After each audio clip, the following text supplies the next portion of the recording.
मैं निखिल भट्ट ये spiritual society में आपका स्वागत करता हूँ। आज हम हमारे क्लाइंट नीलेश पाटिल जी से बात करेंगे और इनके ये हमारे पास कैसे आए, किस तरह से आए और इनका हमें कैसा हेल्प किया ये बताएंगे। नीलेश जी। क्या होता है कि निजी जिंदगी में हर एक को प्रॉब्लम्स रहता है। और प्रॉब्लम्स ऐसे होते हैं कि मतलब वो प्रॉब्लम्स लोग समझते रहते हैं, लेकिन उस प्रॉब्लम का हल क्या है।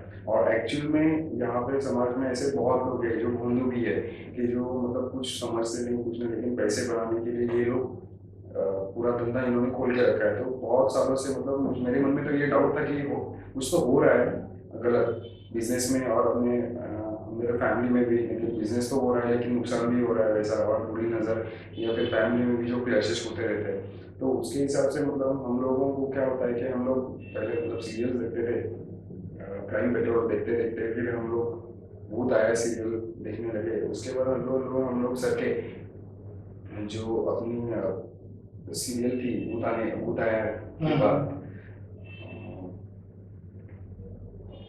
Fear fear yes files. Files. तो जी जी। उसमें मैंने ये एपिसोड देखने के बाद मैं इस मुकाम पे आया कि हर एपिसोड में वो भूत आया हो या फिर फियर फाइल्स हो, उसमें इंडियन स्पिरिचुअल सोसाइटी नाम आया। तो मुझे बोला ये क्या है। और ऐसी बहुत सी चीजें हैं कि जो मतलब हमारे समाज में हर लोगों के साथ घटती रहती है। तो इसलिए मैंने सोचा कि क्यों नहीं इन लोगों से कांटेक्ट करके मैं कुछ तो किया जाए। तो फिर मैंने वो नेट पे इंडियन स्पिरिचुअल सोसाइटी का नाम डाला और फिर निखिल भाई से फिर मैंने कांटेक्ट किया। और फिर ऑपरेशन में निखिल भाई के साथ जो पंकज भाई रहते हैं, पंकज शुक्ला जी, तो वो आए। तो उन्होंने बहुत सी चीज़ें जो है कि कुछ चीज़ें ऐसी रहती हैं कि जो हवा में दिखाई नहीं देती। अगर भगवान ने अगर ये सृष्टि बनाई है, सृष्टि में अगर धूप है, ठंड है, बारिश है, जो अल्टरनेट आती रहती है, तो भगवान है तो राक्षस भी है, राक्षस है तो फिर भूत भी है। लेकिन लोग इस चीज को मानने को तैयार नहीं है। और जो शास्त्र में ऋषि मुनि जो बता के गए, एक्चुअल में वो लोग कोई मानने के लिए तैयार ही नहीं है। तो फिर इसमें थोड़ा सा फ्लैशबैक में जाके उनसे जब हमने डिस्कस किया कि ये क्या रहता है क्या नहीं, तब उन्होंने वो सब बताया। बहुत सी चीजें जो है जो मैंने यहाँ पे देखी फियर फाइल्स में क्या होता है कि बहुत से जो लोग हैं उनको एटीट्यूड रहता है कि नहीं ये ऐसा है वैसा है, और वो उनका एटीट्यूड जो है वो पैसा बोलता रहता है। लेकिन जब है ना ये पैसे वाले भी जब है ना रोड पे आते हैं ना, तब है ना वो प्यास लगने के बाद कुआं खोदने को चले जाते हैं। तो फिर कोई विश्वास रखने वाला न रखने वाला आदमी भी वो फिर वहां पे उनके पास जाता है। लेकिन इसमें प्रॉब्लम क्या था कि कोई तो भी एक्चुअल में राइट पर्सन चाहिए जो कोई गाइडेंस दे सके।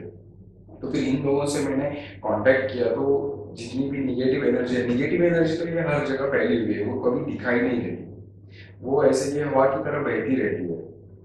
कोई बोलेगा कि कहाँ पे भूत है वगैरह, एनर्जीज ऐसी रहती है कि वो मतलब किस एक पर्टिकुलर जगह अगर घुसती है तो वो किधर मतलब कोई ऐसी तकलीफ नहीं देती, लेकिन जो मतलब लकड़ी को जैसे वार भी लगती है वैसे वो खोखला कर देती है। जैसे हल्लू हल्लू मतलब बिजनेस में लॉस, फिर तनाव तान तनाव रहता है, झगड़े होते हैं, हल्लू हल्लू हल्लू कर करके वो पूरा बर्बाद कर देती है। लोग बोलते हैं किधर है भूत, उनको दिखाओ। ऐसे नहीं होता, कैमरा बिठाओ, ये ऐसा नहीं होता है। तो ये हल्लू हल्लू खोखला कर देती है। तो ऐसा बहुत सा शास्त्र है जो इन लोगों ने हमें बताया कि मतलब बाहर कचरा कुंडी में क्या रहता है क्या, या पर्टिकुलर जगह आप जाओगे तो आपको ठंड महसूस होती है। ऐसा क्यों कि हर जगह गर्मी रहती है और एक पर्टिकुलर जगह ही वो एनर्जी वास करती है, वहां पे अपने को ठंड लगती है। अपने को समझ में नहीं आता कि ये क्या है। ऐसे हर एक आदमी के साथ हुआ है कि अचानक से ठंड बैठने लगती है कि ये क्या है, तो वो एनर्जी रहती है। तो ऐसे बहुत सी चीजें उन्होंने हमको, जैसे कि मतलब लोग अभी शास्त्र मानने को तैयार नहीं, क्योंकि ये 2014 कलयुग है। और उसमें भी कैसे कि मतलब हर जगह अभी जैसे नॉनवेज, दारू या फिर बहुत सी बुरी चीजें हैं, अफीम गांजा वगैरह, तो यहाँ पे ये चीजें स्ट्रांगली अफेक्ट करती है, वो अट्रैक्ट हो जाती है। तो जैसे कि मैं बोल रहा था कि आदमी जो है कि आदमी का एक एटीट्यूड ऐसा है कि आदमी खुद को मतलब एक एटीट्यूड रहता है कि वो मैं ही भारी हूँ। मतलब सृष्टि में ऐसी चीजें भगवान ने जो बनाई है कि मतलब फॉर एग्जाम्पल जानवर है, कुत्ते बिल्ली या गाय भैंस है, इनको या फिर छोटी सी छोटी चींटी भी हो, उनको भी भगवान ने सोचने समझने की शक्ति दी है।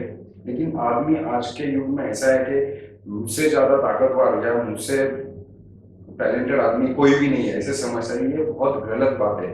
वैसे ही सृष्टि का नेचर भी बहुत अलग है। मतलब जैसे कि अभी मैंने बोला जानवरों का देखा कि उनमें भी सोचने समझने की ताकत है, वैसे भी सृष्टि का भी एक प्रकोप रहता है। जैसे कि कभी भी बारिश नहीं होती या बहुत सी चीज भूकंप आता है या कुछ ऐसी घटनाएं घटती रहती है, तो इसमें कैसा रहता है कि इसमें गलती आदमी की है। मेरा तो ये मानना है, क्योंकि आदमी क्या करता है कि ऐसी बहुत सी चीजों के पास मतलब निग्लेक्ट करता है कि ये नहीं है, ये नहीं है, तो उसी जगह गलत यूज करने की वजह से वो सृष्टि का नियम ऐसा है कि उसके आप खिलाफ जाओगे तो वो आपको तकलीफ देगी। ये आप मानो या ना मानो, आपको तो ये मानना ही पड़ेगा कि मतलब ये पौधे है, पेड़ है, ये अपना क्या उखाड़ लेगी। लेकिन आपको ये भी मालूम नहीं रहता कि कौन से पेड़ में या कौन से पौधे कितने हानिकारक या विषारी रहते हैं, या उनमें भी ऐसी बहुत सी चीजें रहती है जो वास करती है, और गलती से आदमी वहां पे जाता है और कुछ गलत चीजें कर बैठता है, तो उसको भी मालूम नहीं रहता कि ऐसे जगह भी कुछ ऐसी डेंजर चीजें रहती है उनके अंदर वास करने वाली, जो उनको तकलीफ दे सकती है। और इसकी वजह से ही ये घटनाएं जो शास्त्र पुराने ऋषि मुनियों ने बताया, वही ये स्पिरिचुअल सोसाइटी के जो लोग हैं यही लोगों को बता रहे, और वही लोगों में जागृति, उनके मन में जागृति बताने के बाद पैदा कर रहे कि भैया आप ये देखो और आप ये करो, उनको तकलीफ मत दो और उनके बाजू में मत जाओ। लेकिन आज की कमर्शियल दुनिया में ऐसा हुआ है कि नहीं, क्या पैसा ही बहुत कुछ है, पैसा, लोग पैसे के पीछे भाग रहे हैं। लेकिन ये जो चीजें है, ये नॉलेज ना मालूम होने की वजह से किसी का घर बर्बाद होता है, या बहुत सी चीजें ऐसी घटती है जो मतलब आदमी विश्वास नहीं कर सकता। आप कुछ अपने एक्सपीरियंस बताएंगे जो जिसकी वजह से आप परेशानी हो रही थी आपको, और जिसकी वजह से आपको हमें कांटेक्ट करना पड़ा, जैसे कुछ एक्सपीरियंस हुआ हो, इस तरह के एक्सपीरियंस आपने हमको मिलने से पहले? बहुत सी चीजें ऐसी है कि जैसे बिजनेस, अभी कई जगह ऐसा रहता है कि वास्तुशास्त्र जो बोलते हैं, जहाँ पे मैं बिजनेस करता हूँ वहाँ पे मुझे क्लाइंट बहुत है, कस्टमर्स बहुत है, लेकिन प्रॉब्लम ऐसा है कि वो बिजनेस कंटिन्यू कंसिस्टेंसी नहीं है, चल रही है।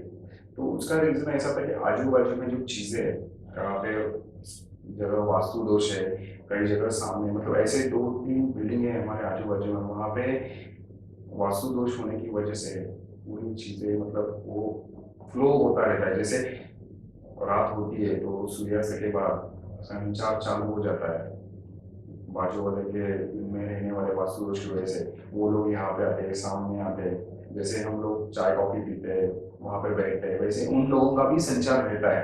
अभी मुझे तो ये कुछ समझ में नहीं कि ये क्या बोल रहे हैं, कुछ समझ में नहीं आया, लेकिन तो उन्होंने जो बोला उससे मैंने ये सोचा कि नहीं, क्या शास्त्र जो है ये बहुत कम लोग जानते हैं। जैसे अभी मैं महाराष्ट्र में रहता हूँ, मैं तो मराठी हूँ, लेकिन ऐसा हो गया कि अपने महाराष्ट्र में बहुत से जो लोग हैं, एजुकेटेड लोग हैं, लेकिन वो भी शास्त्र मानते हैं, लेकिन वो बताते नहीं। उनके ऑफिसेस 2-2, 3-3, 4-4 लाख रुपए भाड़ा देते हैं और पूरा पूरा का पूरा बिल्डिंग भाड़े से लेते हैं और धंधा करते हैं। लेकिन वो लोग पढ़े लिखे होने के बावजूद भी वो ये शास्त्र फॉलो करते हैं कि ये लोगों को मालूम नहीं रहता, लोग विश्वास नहीं करते। लेकिन ये बात सही है, हर जगह आप देखोगे ये फिल्मिंग क्यों, जरूरी नहीं है कि ये कार को जो फिल्मिंग की जाती है वो ये लोग बिल्डिंग को क्यों लगाते हैं, ये तो लोग सोचते ही नहीं। ये बात भी सही है, तो इस पे तो मैं फिर मानने पे मजबूर हो गया कि ऐसा ऐसा होता है करके। और बहुत सी चीजें इसके साथ क्या होता है कि आप अगर देखोगे मतलब मेरे इंटरव्यू में ऐसा नहीं होना चाहिए कि मैं जो बोल रहा हूँ तो वो सही है, इसके साथ आपकी श्रद्धा, आपका विश्वास और आपका विल पावर भी स्ट्रांग होना चाहिए। कि अगर आप 60-70% अगर आप मेहनत कर रहे हो, मेहनत पे भरोसा है, तो 30% आप इन लोगों को भी देना चाहिए कि इन लोगों की हेल्प की वजह से, और जो शास्त्र इन्होंने बताया है, जो ये लोग बताते हैं, ये चीजें उन्होंने दी है, वो फॉलो करनी चाहिए। और बस मन में विश्वास रखो और पॉजिटिव थिंकिंग करो, ये तो होना ही है। क्योंकि इनमें क्या रहता है, वैसे भी इनकी फीस भी ज्यादा नहीं है, लेकिन शास्त्र क्या होता है, अगर आप इन लोगों से मिलोगे तो आपको वो बताएंगे कि शास्त्र क्या है। ऐसी बहुत सी चीजें, ठीक है, बिजनेस बहुत है लेकिन वो टिक नहीं रहा, कंसिस्टेंसी में रन नहीं हो पा रहा, वो निगेटिव एनर्जी की वजह से। तो उन्होंने उसके लिए जो उपाय दिए, वो उपाय करने के बाद फिर एक राहत की सांस बोलते ना, वो मुझे महसूस होने लगी है। ऐसी बहुत सी चीजें उन्होंने जो मुझे हेल्प की है, तो उसकी वजह से बहुत बदलाव आ गया है एक्चुअली। वो तो मतलब कैसे बोल सकते हैं, बहुत सी चीजें हैं जो इन्होंने सही बताई है, जो आप मतलब वहाँ पे इनसे मिलने के बाद आपको समझ में आएगी और आप भी शास्त्र फॉलो करने लगोगे कि ये बात सही है। मतलब एक टाइम ऐसा था कि मैं भी खुद ये मानता नहीं था। लास्ट में तो मैं आपको बताना चाहूँगा कि बहुत सी चीज़ें जो उन्होंने मुझे बताई कि ये साफ सुथरा रहना चाहिए, क्योंकि ये अगर उनको मालूम है कि ये शास्त्र बहुत गहरा है, लेकिन छोटी छोटी चीज़ें जो हमको फॉलो करनी चाहिए। ऐसा भी नहीं कि जो इनके पास इनका जो अभ्यास है, इनकी जो पढ़ाई है, ये बहुत जबरदस्त है। इनमें जो छोटी छोटी चीजें ये हम लोगों को ही फॉलो करनी है हमारी निजी जिंदगी में, बाकी कुछ नहीं है।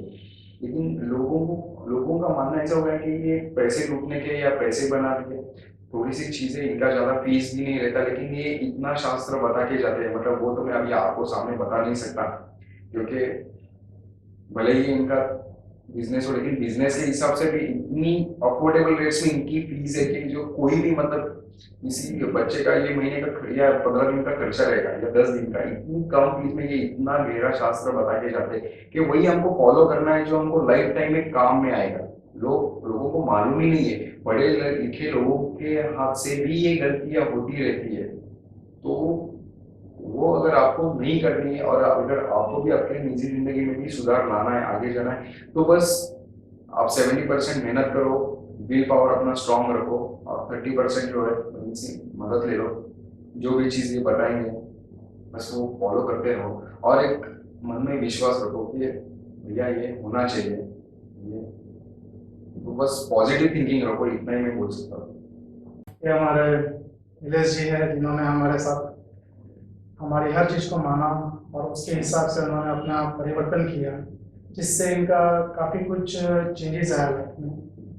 और इनमें एक पॉजिटिव एनर्जी जिसे कहते हैं, वो इनमें अपने आप आने लगी और इनका अभी काफ़ी कुछ मॉडिफिकेशंस और अपने लाइफ में काफ़ी चेंजेस आ रहे हैं। हमें खुशी है कि हमारे क्लाइंट्स इस तरह से मोटिवेट होते हैं, और ये हम आपके सामने लाना चाहते हैं जिससे आपको पता चले कि स्पिरिचुअल वर्ल्ड एक ऐसा वर्ल्ड है जहाँ पर अनटच है। और पहले इस पर बहुत लोग काम करते थे, पर आज पढ़े लिखे लोग इसको नकार देते हैं, और यही साइंस को आज फॉरेन कंट्रीज में यूज़ किया जाता है और उन लोग काफ़ी प्रोग्रेस कर रहे हैं।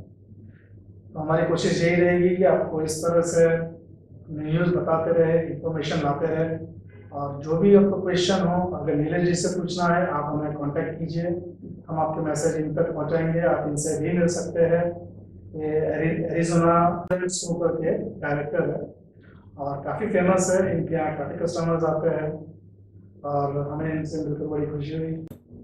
जो भी है बेसिकली बिलीफ सिस्टम है, और पर्सनल एनर्जीज जो रहती है वो पर्सनल पॉजिटिव एटीट्यूड के ऊपर भी डिपेंड रहता है।